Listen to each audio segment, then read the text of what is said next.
O Centro Espírita Caridade e Fé sente-se feliz e honrado com a presença de todos, mas também, em especial, do Dr. Alexander Moreira, sua esposa, sobrinha, que fazem-se presentes. E nessa noite ele abordará o tema Deus, como o vemos, a quem passamos a palavra nesse instante, fazendo votos de muita paz.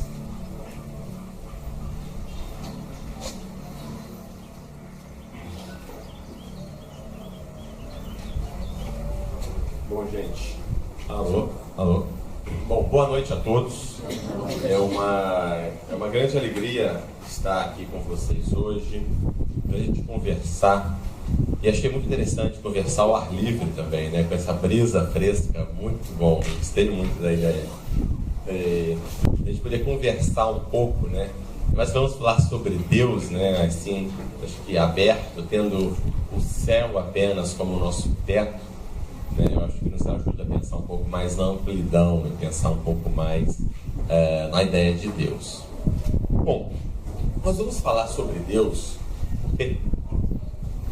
porque a ideia de Deus é uma ideia central em todas as tradições religiosas, espirituais. E como Allan Kardec disse em A Gênese, Deus é o eixo. Obrigado.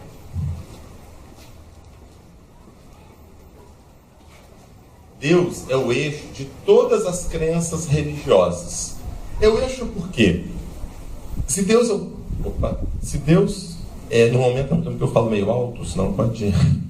Se Deus é o grande criador de tudo, o criador do universo, a visão que nós temos do universo, a visão que nós temos das coisas que nos acontecem, dos desafios, dos problemas, ou mesmo das nossas conquistas, a visão que nós temos de tudo isso tem a ver com a visão que nós temos de Deus. E como Kardec disse, como ele é o eixo de todas as crenças e o objeto de todos os cultos, o caráter das religiões é conforme a ideia que elas dão de Deus. Desculpa, está errado, que elas dão de Deus. Ou seja, as religiões são muito impactadas, são muito influenciadas e moldadas pela ideia que elas têm de Deus. E dentro do próprio Espiritismo, muitas vezes a gente conversa pouco sobre Deus. Vocês já pararam para pensar? A gente fala muito, com razão, né? Falamos muito sobre o Evangelho, falamos muito sobre Jesus, falamos muito sobre os Espíritos protetores, mas muitas vezes nós falamos pouco e refletimos pouco sobre Deus. E isso tem uma importância muito grande. A gente vai conversar um pouquinho aqui sobre isso. Todas as tradições religiosas, espirituais, o budismo, o hinduísmo, o catolicismo, o espiritismo, a umbanda, seja o que for, falam que existe um fundamento divino no universo. Podemos chamar de Deus, de grande arquiteto do universo, de Alá, de a verdade, seja o que for. Todas as tradições religiosas falam que existe um fundamento divino no universo. E na realidade nós sempre tentamos buscar compreender este fundamento divino. Ao longo da história, a nossa caminhada espiritual com as várias religiões da humanidade são justamente uma tentativa de compreender o que seria esse fundamento divino. Agora, naturalmente, nós temos percepções imperfeitas e vamos aprimorando com o tempo as nossas percepções, o que é perfeitamente natural. Do ponto de vista material mesmo também, nós vamos aprimorando, né? O modo como nós compreendemos o mundo, compreendemos como as coisas funcionam, vai evoluindo com o tempo. A ciência não evolui com o tempo, nosso modo de ver as coisas muda com o tempo. Assim também, o nosso modo de ver a Deus também muda com o tempo.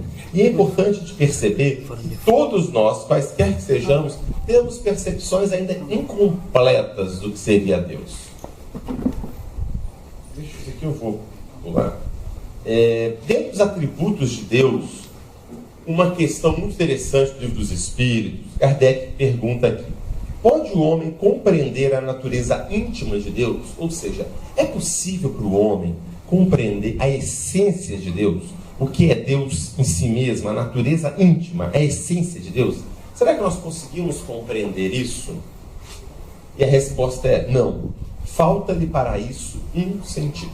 Quer dizer, nos falta um sentido específico para compreender a Deus. E é interessante refletir sobre isso, que quando falta um sentido, muitas vezes nós não conseguimos substituir completamente com os outros sentidos. Por exemplo, se me falta a visão, se me falta a visão de nascença, e você não sabe explicar o que é o arco-íris, você vai ter muita dificuldade, e eu, de compreender. Porque eu não tenho noção do que são cores. Eu não tenho noção do que é o azul, do que é o verde. Não tem parâmetro. Uma cor, quer dizer, isso aqui é preto. Se eu não conheço, se eu não tenho a visão, não adianta eu passar a mão, não adianta eu cheirar, não adianta eu ter o tato. Não resolve tentar ouvir. Eu não vou ter a noção do preto, porque me falta o sentido para isso. E para Deus, nos falta um sentido para compreender essa natureza íntima. E ainda Kardec continua explicando: a inferioridade das faculdades do homem não me permite compreender a natureza íntima de Deus. Ou seja, a natureza, nossas faculdades são muito limitadas ainda, e muito limitadas à matéria. Mesmo a natureza íntima da matéria a gente não conhece. A ciência não conhece com detalhes a natureza íntima da matéria, como as coisas funcionam. Deus, então, mais ainda.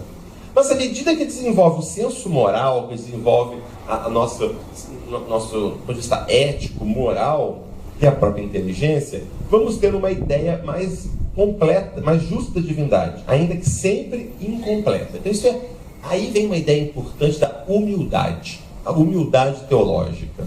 Todos nós temos que perceber que a nossa compreensão do mundo espiritual, a nossa compreensão de Deus, é uma compreensão parcial e incompleta. Embora todas as religiões, inclusive o Espiritismo, muitas vezes pensa que é superior aos demais, que tem uma compreensão melhor, uma compreensão muitas vezes perfeita. E muitas vezes a gente se recusa a aprender com companheiros, com amigos de outras tradições religiosas espirituais. Isso é uma pena. Porque, como eu estava comentando, a questão de essa percepção incompleta de Deus é como se fosse isso aqui. Olha, isso aqui é um iceberg, isso aqui é um oceano, e nós temos um iceberg. E nós, estou num outro barco, estou num barco olhando o iceberg.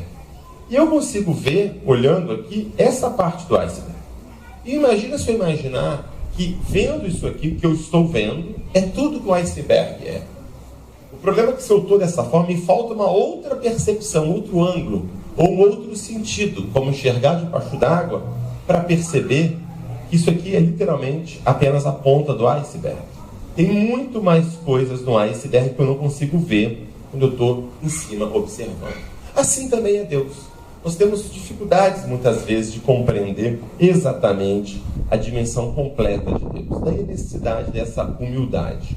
Kardec também diz, mais uma vez, na Gênesis, capítulo 2, que é aonde Kardec trata mais sobre Deus, né? Sobre Deus, Kardec vai tratar das primeiras questões do Livro dos Espíritos, capítulo 1 do Livro dos Espíritos, e no capítulo 2 do seu último livro. Isso é muito interessante. Kardec se dedica a Deus no primeiro livro do Espiritismo, o Livro dos Espíritos, e se dedica a Deus no seu último livro no Espiritismo, a Gênesis, capítulo 2, chamado Sobre Deus. E vale muito a pena uma análise detalhada desse capítulo, que é de extrema importância e muitas vezes desconhecido dos espíritas. E ele diz que a linguagem humana é impotente para dizer a natureza íntima de Deus, porque nós não temos nenhum ponto de comparação. Somos pais cegos de nascença a quem procurasse inutilmente fazer compreendessem o brilho do sol. A linguagem é limitada pelas nossas necessidades. E seria como a linguagem dos selvagens, os índios, não poder descrever as maravilhas da civilização. Vou dar um exemplo para vocês. Imagina que vocês estão voando daqui para a Colômbia, por exemplo. Pega um avião daqui para a Colômbia. O avião de vocês cai no meio da floresta amazônica. E vocês entram em contato, vocês sobrevivem a essa queda do avião, e vocês entram em contato com uma tribo indígena que nunca teve contato com a civilização. De vez em quando eles descobrem algumas tribos assim na Amazônia, né? Que nunca teve contato com a civilização. E tenta imaginar o seguinte: e você caiu lá, sem seu celular, tá certo? E você vai explicar para um índio, digamos que você consiga conversar com ele. Vamos esquecer o problema de linguagem. Vamos dizer que ele fale português. Não vai falar, mas vamos imaginar, só para exercício mental. Você vai querer explicar para esse índio, lembrando que índio, no Brasil, o índio não tem palavra escrita. Ele não escreve, ele não sabe o que é uma vogal, o que é uma consoante, o que é uma letra, e o que é uma palavra escrita. Ele não sabe o que é isso. Não sabe o que é um livro, não sabe o que é uma tela, não sabe o que é um computador, não sabe nada disso. E você tem que explicar para o índio que você mandou um zap para sua mãe semana passada. Tenta imaginar como você faria isso. Você vai explicar para o índio, sem nenhum contato de civilização, ele não conhece nenhum dos parâmetros que a gente tem. Você mandou um WhatsApp para sua mãe na semana passada. Tenta imaginar, como é que você falaria? Faça um exercício mental aqui agora. Conversa com um colega do lado. Como que vocês mandaram um WhatsApp para sua mãe na semana passada? Tenta conversar aí.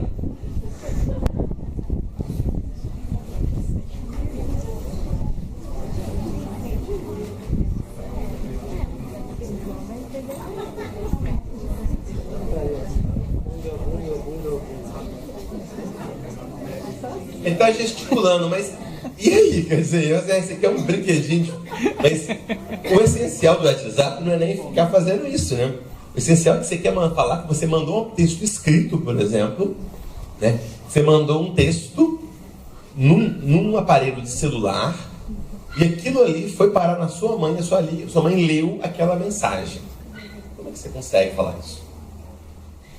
Na realidade, o máximo que vai conseguir fazer é tentar usar algumas comparações, alguma coisa que ele conheça. Não adianta nem falar que é um pombo-correio que você escreveu num papel e enrolou, porque nem papel eles conhecem. Eles não conhecem papel, eles não conhecem palavra. Então não adianta escrever no papel, para eles não resolve isso também. Então você vai começar a pensar, você vai ter que usar alguma comparação, alguma analogia grosseira, do tipo assim, você conversou no ouvido de um papagaio, e o papagaio repete aquilo que você falou para ele, ele sai voando, encontra a sua mãe a 3.000 quilômetros de distância e conta para ela, ou alguma coisa parecida. Você tem que usar alguma analogia muito grosseira que eles têm para poder dar uma ideia muito aproximada do que seria mandar um WhatsApp para alguém.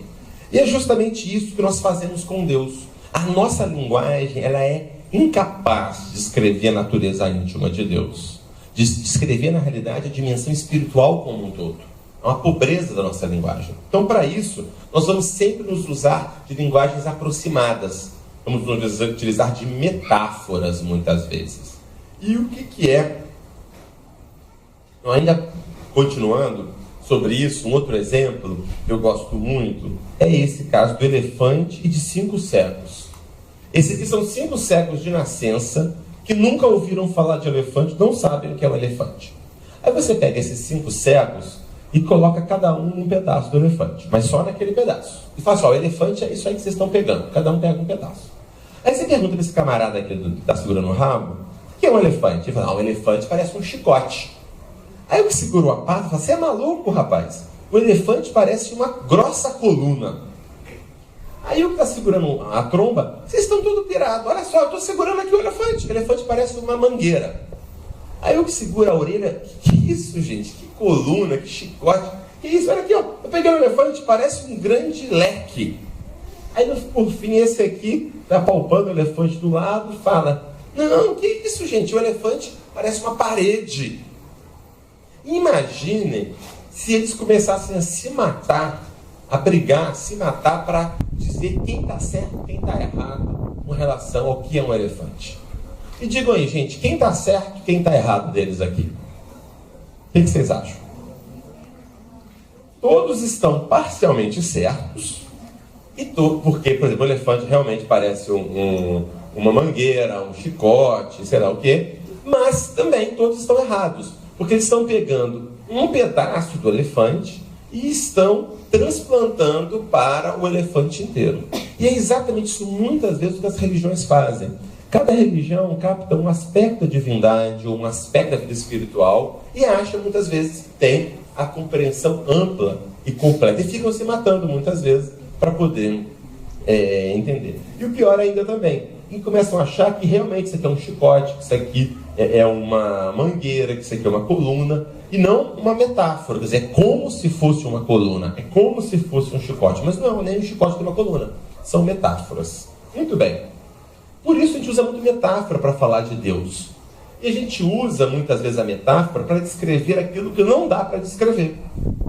aquilo que não se pode nomear ou descrever em razão de sua natureza, força, beleza indescritível. Nós costumamos usar muitas metáforas. Por exemplo, eu uso uma metáfora, por exemplo, eu digo assim: fulano é um touro. Na realidade ele não é um touro, ele é forte como um touro. Não é isso que eu quero dizer? A metáfora é essa. Ou então quando eu falo, por exemplo, que Deus é o juiz, que Deus é o jardineiro, que Deus é o semeador, que Deus é o bom pastor. Tudo isso são metáforas que eu estou usando para descrever Deus. Muito bem, vamos continuar. E aqui, quem conhece aqui, né? Todo mundo conhece o rei Roberto Carlos. E nós usamos muitas metáforas dentro dele para descrever o indescritível. Por exemplo, os sentimentos mais profundos são muito difíceis de serem colocados em palavras. Quando você quer dizer que você ama uma pessoa, quando você quer dizer tudo aquilo que você sente de verdade, quando você quer dizer o seu amor profundo pela sua esposa, pelos seus filhos, pelos seus pais, às vezes você começa a querer falar, você quer falar, mas não é bem aquilo, porque você não encontrou, existem palavras para descrever tudo o que você está sentindo. Já passaram por isso? Para isso, então, o rei compôs uma música belíssima que se chama Como é Grande o Meu Amor por Você. E nessa música ele fala: me desespero a procurar alguma forma de lhe explicar como é grande o meu amor por você. E nesse desespero dele para tentar explicar, ele vai usar várias comparações ou várias metáforas. E quando ele diz assim: nem o perfume de todas as rosas, nem mesmo o mar e o infinito, nada disso é maior que o meu amor por você. Quer dizer, ele está fazendo comparações. Olha, imagina o perfume de todas as rosas, imagine o céu, imagine o mar, imagine o infinito. Nada disso é maior. Ele está usando comparações, porque ele está desesperado para dizer como é grande o meu amor por você. Não é isso? Ou seja, está tentando explicar com metáforas o amor. Muito bem. Já que nós usamos as metáforas para tantas coisas, nós usamos também as metáforas para poder explicar sobre Deus. E é o que nós vamos discutir exatamente hoje. Como a gente está vendo Deus? Que metáforas a gente está usando para compreender Deus? E ainda que Deus não se mostra, mas se revela por suas obras. Deus se revela pelas obras, revela por nós, pelo universo, por tudo que acontece. E analisando justamente tudo isso, nós conseguimos ter uma ideia bastante aproximada do que é Deus, os seus atributos, etc. E nós observando, por exemplo, o universo, aqui nós temos uma galáxia, observando a harmonia do universo, analisando a beleza do universo, essa harmonia, nós muitas vezes vamos observar algumas coisas, né? Tentando entender Deus, a harmonia do universo. Nós percebemos também que nossas ações têm consequências. Alguns chamam de lei de causa e efeito, alguns falam de a semeadura é livre, a colheita é obrigatória. Todos nós, o que plantar a gente colhe, quem semeia ventos colhe tempestade. A gente sabe, a sabedoria popular já diz isso, né? Que nossas ações têm consequências. Nós sabemos também, através da percepção espiritual do mundo, que a nossa situação de hoje é causada por atos passados nossos, né? Nossos atos passados, nós plantamos o que nós colhemos hoje. E que todos nós evoluímos em direção a Deus. Essas são algumas compreensões.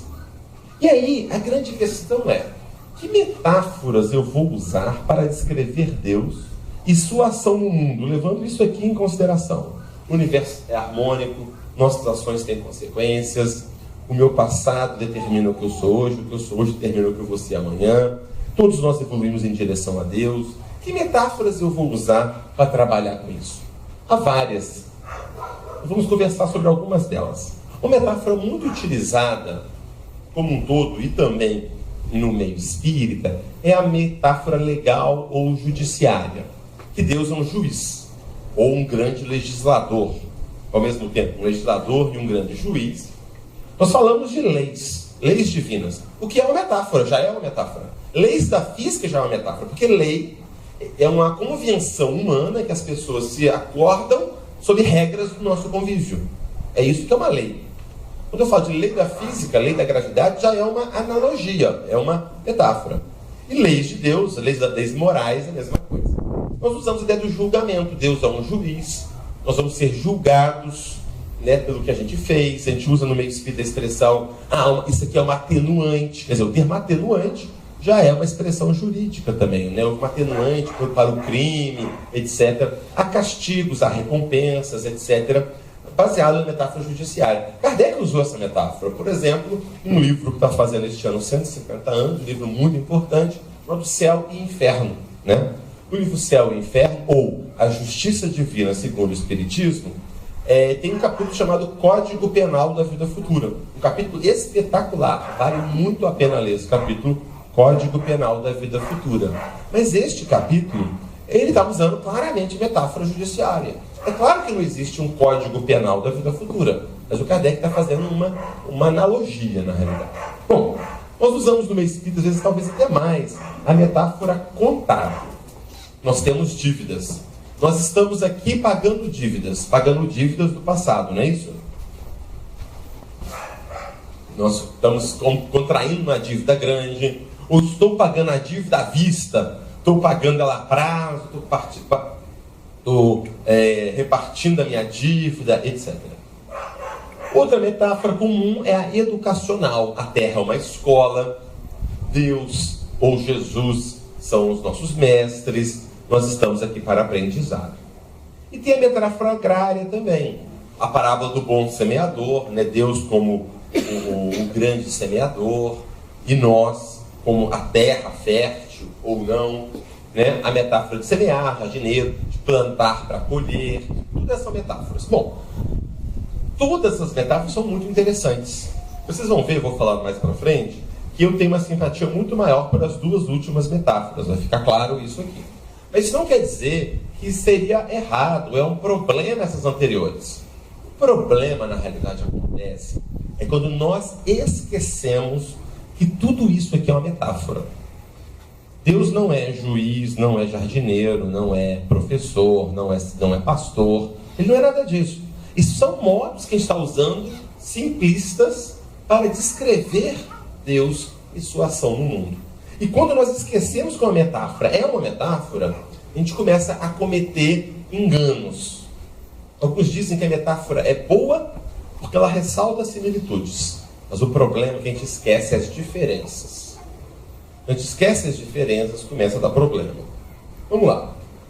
Eu vou analisar em conjunto a metáfora judiciária, legal e contábil. Eu falei dos leis, julgamentos, dívidas e tal. Elas são úteis muito para mostrar que as ações têm consequência. Quer dizer, a dívida, eu contraí uma dívida, tem que pagar a dívida. Ou então, eu fiz alguma coisa errada, a justiça vai exigir alguma reparação, ou vai ter alguma punição, alguma consequência. Para isso, é muito bom. Já é bom, por exemplo, que eu estou passando por um problema e eu vejo que tem uma razão de ser, tem uma lógica aí por trás. Mas qual é o problema se eu levo muito a sério essas metáforas e esqueço que tudo isso aqui é apenas uma metáfora? Elas podem levar a um fatalismo, uma acomodação, que muitas vezes acontece.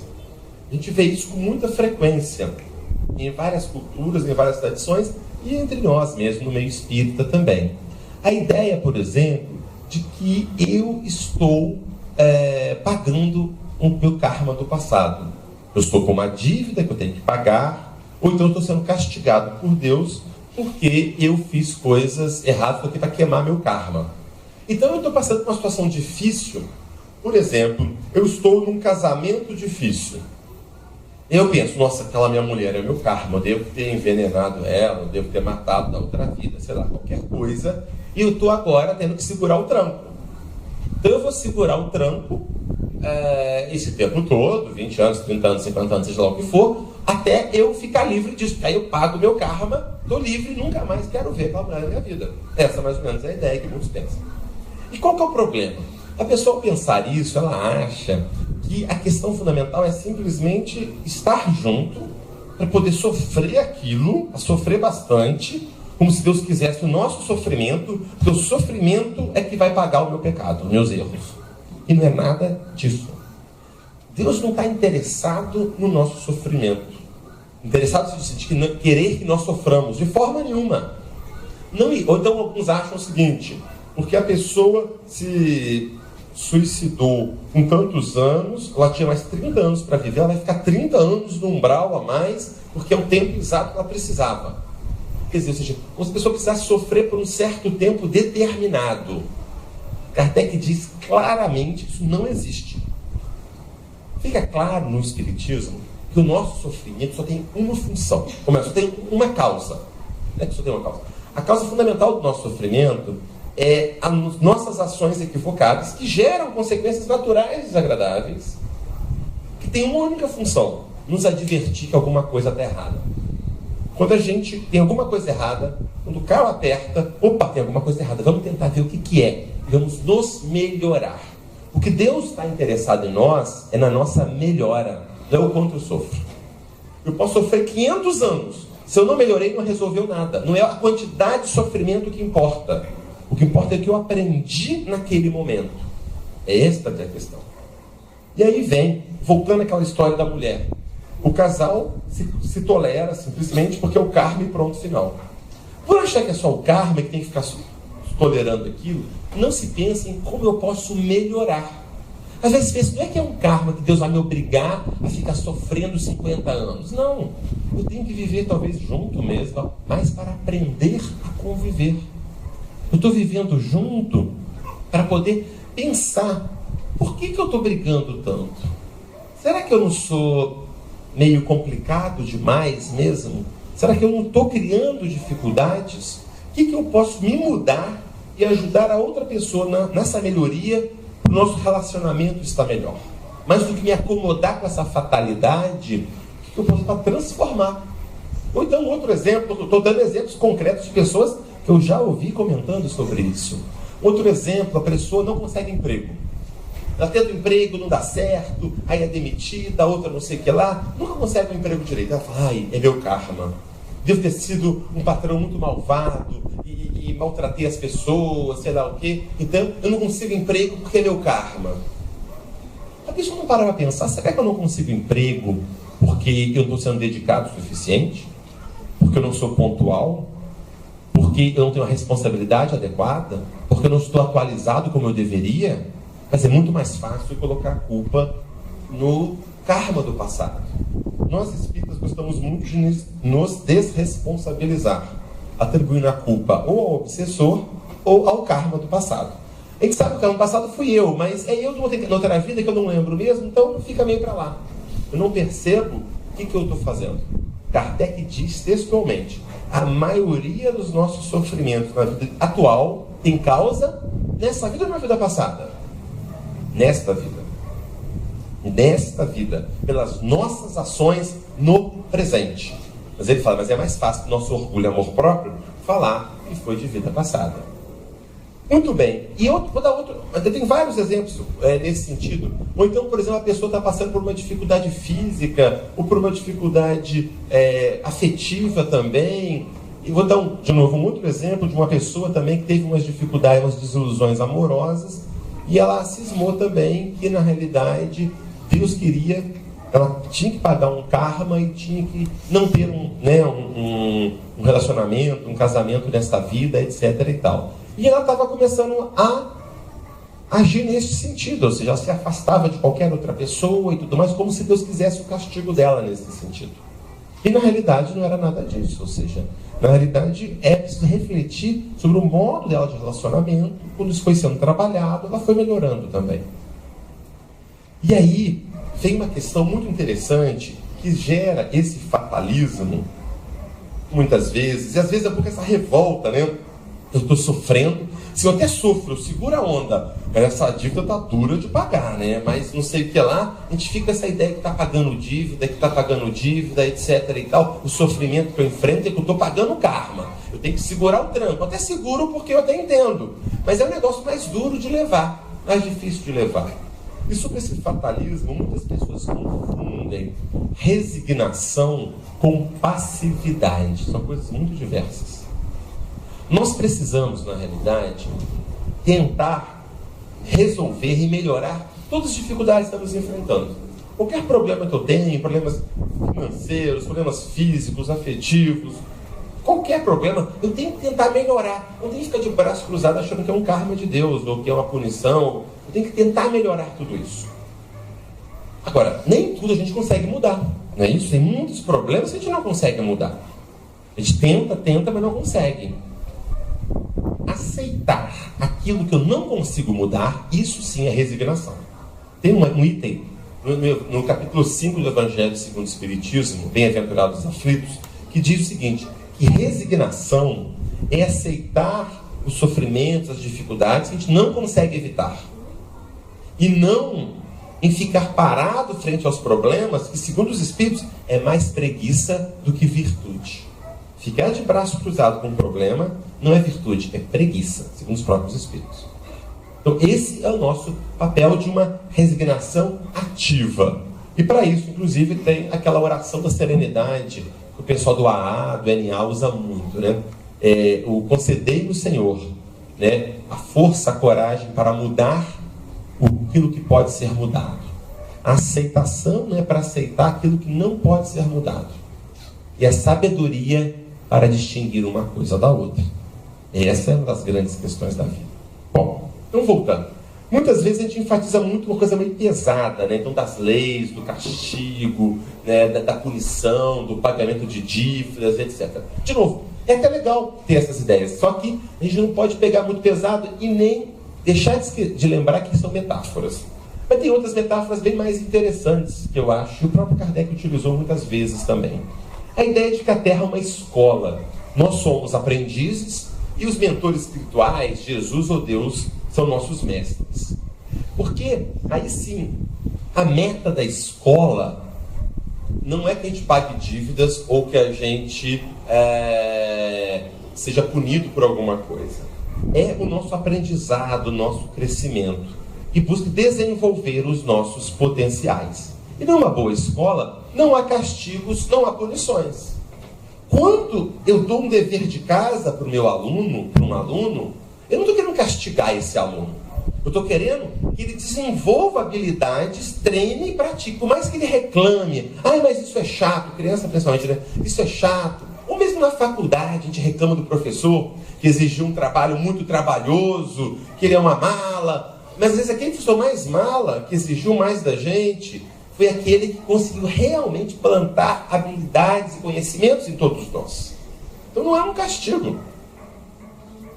E cada aluno precisa de técnicas pedagógicas específicas, né? Um aluno precisa de uma ênfase na matemática, um aluno precisa de uma ênfase no português, ou um modo de explicação. Não é assim para todo mundo? Não é assim que funciona? Assim também faz Deus conosco, agora usando essa metáfora. Nós somos alunos com necessidades diferentes. Por isso que cada um nasce numa família diferente. Por isso cada um nasce numa cidade, num estado, num país diferente e com um corpo diferente. O corpo que eu preciso não é o corpo que a senhora precisa, não é o corpo que você precisa. A família que eu preciso não é a família que você precisa ou que você precisa. Cada um de nós é um aluno que precisa de técnicas pedagógicas específicas.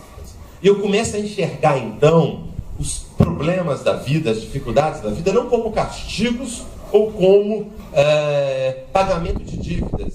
Eu começo a enxergar as dificuldades da vida como desafios educacionais para o meu crescimento. Que a função não é nos castigar, mas a função é desenvolver os nossos potenciais. E quando o aluno é reprovado, em tese, a ideia é reprovar. Quando ele vai repetir uma matéria, ele sente que ele não aprendeu o suficiente aquela matéria e ele vai repetir de novo, ele tentar aprender aquela experiência de novo. É claro que é mais trabalhoso fazer de novo, mas é uma consequência natural. Mas a ideia dele fazer de novo não é para puni-lo, é para ele ter uma nova oportunidade de aprendizado. E assim é conosco.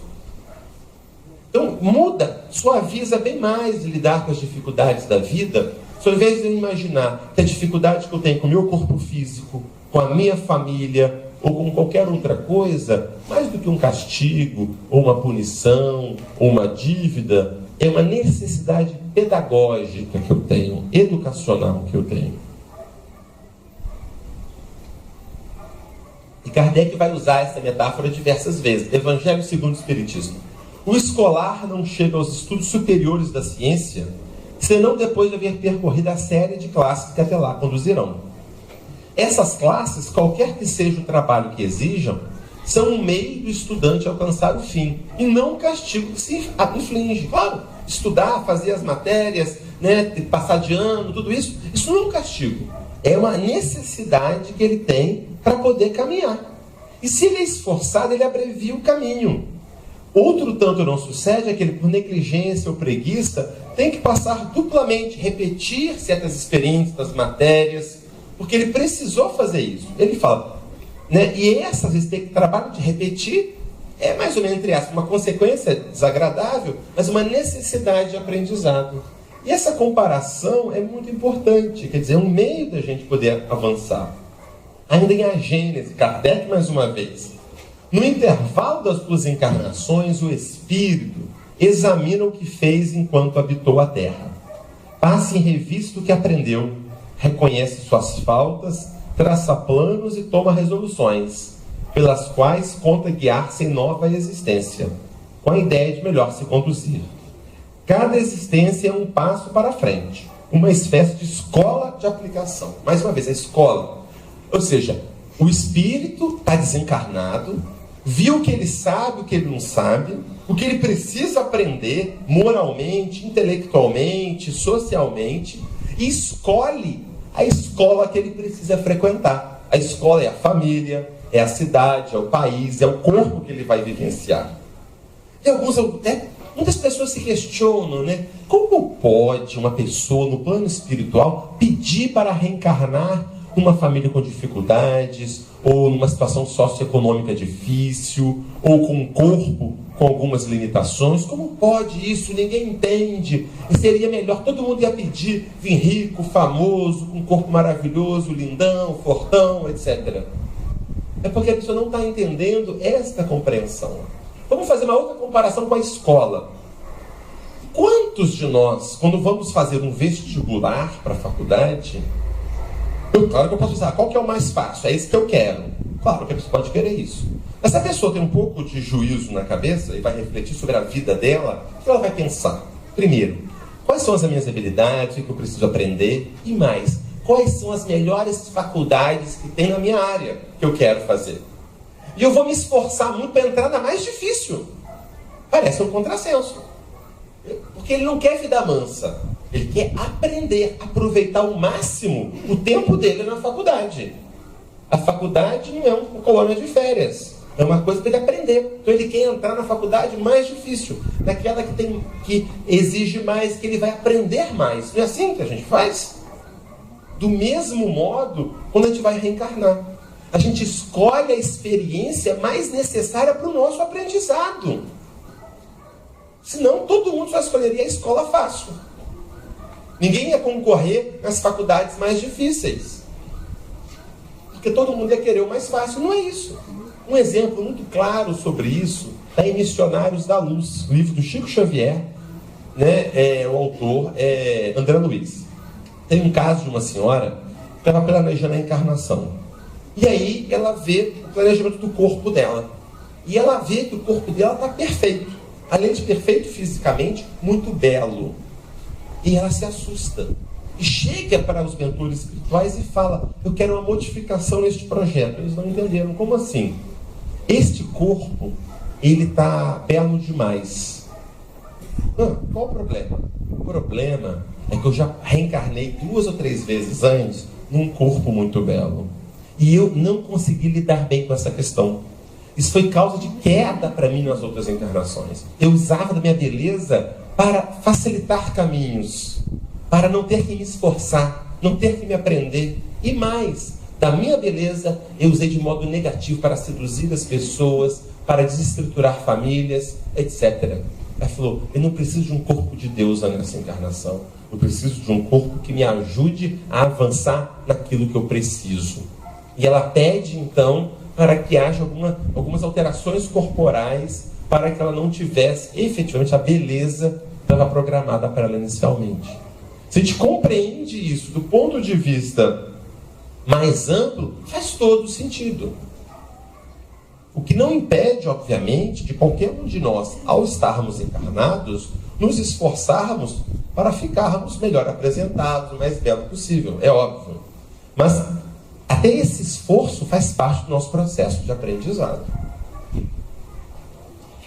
Ainda no Livro dos Médiuns, Kardec continua falando sobre isso. Os espíritos ponderados nos aconselham, mas quase sempre nos deixam entregues às nossas próprias forças, como faz o educador hábil com seus alunos. Um bom educador, ele não resolve tudo para o aluno, não é verdade? Ele ajuda, orienta, mas deixa o aluno quebrar a cabeça. Não é assim?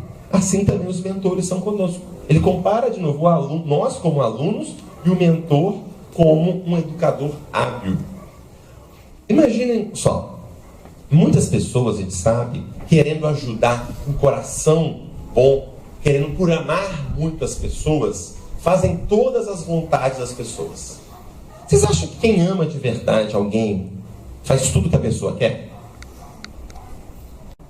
Amar é querer o bem daquela pessoa acima de qualquer coisa. Querer o bem daquela pessoa. E querer o bem daquela pessoa é colaborar para que ela seja um espírito cada vez melhor. Mas melhor moralmente, melhor intelectualmente. Um espírito mais sereno, mais pleno. Então, amar uma pessoa é fazer aquilo que ajuda na evolução daquela pessoa. E não tudo que ela quer, que a pessoa quer. Fazer tudo que uma pessoa quer é um caminho para desvirtuar qualquer pessoa. Porque todos nós somos falíveis. Todos nós temos caprichos. E isso não pode ser aceito por todo mundo. Um modo de ajudar, um modo real de ajudar e amar alguém é ajudar essa pessoa a refletir sobre o caminho nosso da vida e só fazer aquilo que realmente ajuda aquela pessoa a crescer. Fazer tudo para a pessoa, ou até mais, quando a pessoa faz alguma bobagem, eu vou lá e resolvo para ela o problema. Ela faz outra bobagem, eu vou lá e resolvo para ela o problema. Eu estou evitando que ela aprenda o dever de casa dela. Gente, se eu tenho uma criança que chega com um dever de casa em casa, ela começa a reclamar que é muito dever de casa, eu fico com pena e faço para ela o dever de casa. Eu estou ajudando ou atrapalhando esse meu filho? Estou atrapalhando e muito. Ah, mas eu sou bonzinho, fiquei com peninha. Peninha não. Peninha eu tenho que ter dele mais para frente, porque ele não vai saber este conteúdo que pode ser importante para a vida dele. Passar por desafios, dificuldades faz parte da nossa escola. Da escola da vida terrena e da escola da vida como um todo, né? A escola real, na escola mesmo, como na terra. Passar por apertos, por dificuldades, é que mobiliza o nosso potencial. Então aí vem uma outra questão, né? Então a gente não tem que assumir a responsabilidade pelos problemas dos outros e querer consertar o outro, fazer tudo por ele.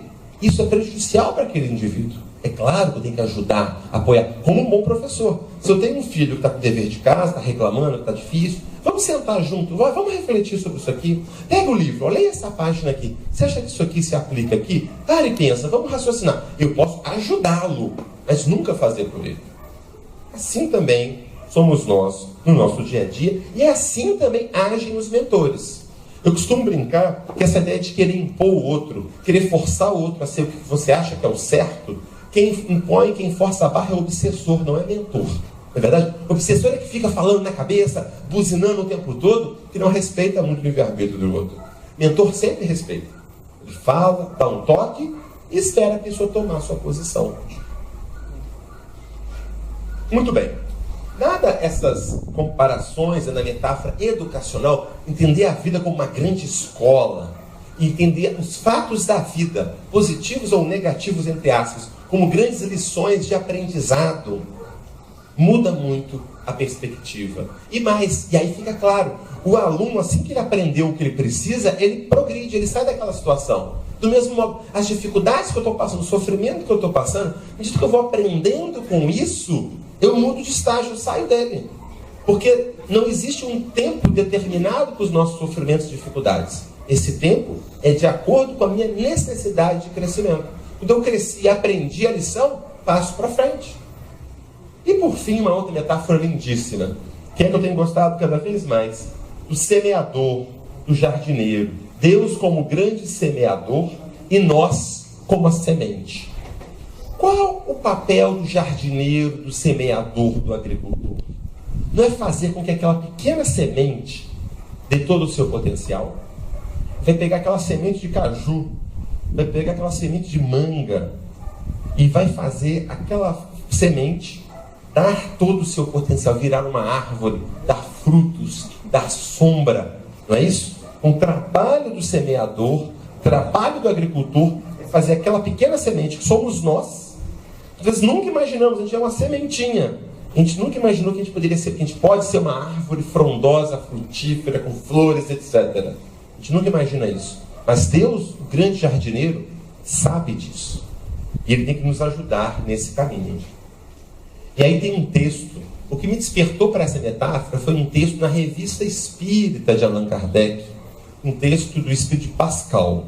O texto se chama Deus Não Se Vinga. Olha que belíssimo esse. São apenas alguns trechos, mas vale a pena ler o texto completo depois em casa. Mas vamos lá. Deus não se vinga. Se a planta do vosso jardim vem mal, se desvia, ireis encolerizar-vos e vos vingar dela? Se tem uma planta que você está cuidando, ela começa a crescer meio torta. Você fica com raiva dela e começa a bater na planta, chicotear a planta, se vingar da planta? Bom, a gente espera que não, né? Não. Você vai endireitá-la se puder. Dar um apoio. Você pode botar um entrave, forçar essa planta por entrave aqui para ela não continuar crescendo torta, não é isso? Você vai amarrar a planta para poder ela mudar o eixo de crescimento dela, forçar as suas tendências. Transplantar, às vezes, a planta para um outro lugar. Não é isso? Eu pego aquela planta, transplanto. Ah, aqui não está ruim, está ruim por causa do sol, por causa da sombra, sei lá, por causa de quê. Você muda para outro lugar. Mas você não se vinga. Assim faz Deus. Deus vingar-se, que blasfêmia. Que esqueça da sua bondade e sua justiça. Olha que bonito. Continua. E olha o que ele disse aqui. Revista Espírita. Deus viria numa existência em que não vos resta nenhuma lembrança de vossos erros passados, vos fazer pagar caramente as faltas que podeis ter cometido numa época apagada do vosso ser. Deus vai te fazer aqui pagar caramente faltas de uma época lá para trás que você nem se lembra? Não, não. Deus não age assim. Ele entrava o impulso de uma paixão funesta. Corrige o orgulho inato por uma humildade forçada. Endireita o egoísmo do passado pela urgência de uma necessidade presente. Como um pai, Deus corrige, mas como um pai, Deus não se vinga. Então, outro modo de enxergar a ação de Deus no mundo é como um jardineiro, que vai ter que fazer tudo o que é necessário para que as suas plantas floresçam e frutifiquem. E muitas vezes, para fazer com que a planta floresça e frutifique, eu preciso de fazer coisas que aparentemente são uma agressão. Eu vou pegar uma semente limpa, bonita, e vou ter que plantá-la debaixo da terra. Tem que aquela planta que está semente limpa, bonita, na claridade, vou colocá-la na sujeira, debaixo da terra, colocar estrume, sujá-la, colocá-la na escuridão. Mas ela precisa deste momento de escuridão e de, entre aspas, sujeira, para que ela comece a germinar todo o seu potencial. Ela está crescendo, muitas vezes eu preciso de podar. E a poda parece ser uma coisa agressiva. Quantas vezes nós vamos podar árvores e parece que matou a árvore, não é verdade? Daqui a algumas semanas, ela lá, muito mais viçosa, muito mais bonita. Muitas vezes, para uma planta, eu tenho que transplantá-la, né? Eu tenho que tirar daquele lugar e mudar. E quem conhece de planta sabe que transplantar a planta sente, não sente? Quem conhece planta sabe que a planta sente. Não é fácil para transplantar uma planta. Então, muitas vezes, Deus tem que nos transplantar. Nos tira de um lugar e nos coloca em outro lugar. Isso acontece. Deus, às vezes, tem que nos podar, nos tirar certas condições de vida. Até mesmo do nosso corpo físico, certos potenciais, certas partes do nosso corpo, porque são podas necessárias para que desabrochemos o melhor de cada um de nós. Todos nós temos que passar por isso. Momentos em que nós somos, muitas vezes, enterrados meio na escuridão, mas que precisamos usar aquilo, entender estes momentos de dificuldade como a jardinagem de Deus. Que no fundo, essas dificuldades que estamos enfrentando têm a mão de Deus para o nosso aprimoramento. É claro que eu preciso fazer um bom uso dessa jardinagem, porque aí vem uma outra ideia muito interessante da metáfora de Deus. O jardineiro pode fazer tudo. Se aquela semente, entre aspas, não quiser, ela não germina, não é isso? Tem semente que você planta e não cresce de jeito nenhum. Você faz tudo e ela não cresce. Enquanto a diferença é que todos nós um dia vamos germinar.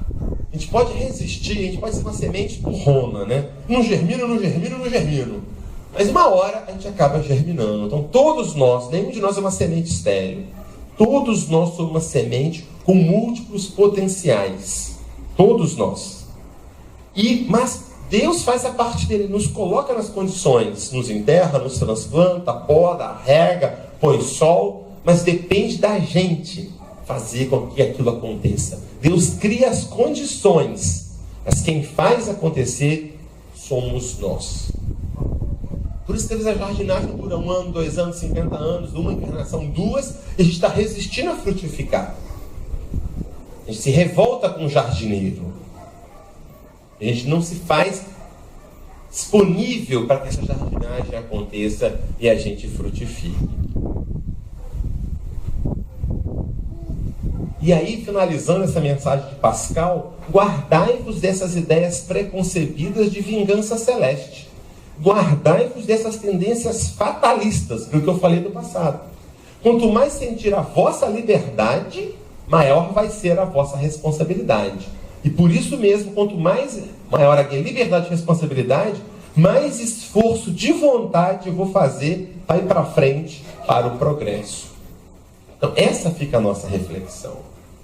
Caminhando, então, para o nosso encerramento, nós vemos aqui Deus como o nosso grande jardineiro. Fica uma brincadeira aqui com aquela pintura maravilhosa de Michelangelo no teto da Capela Sistina.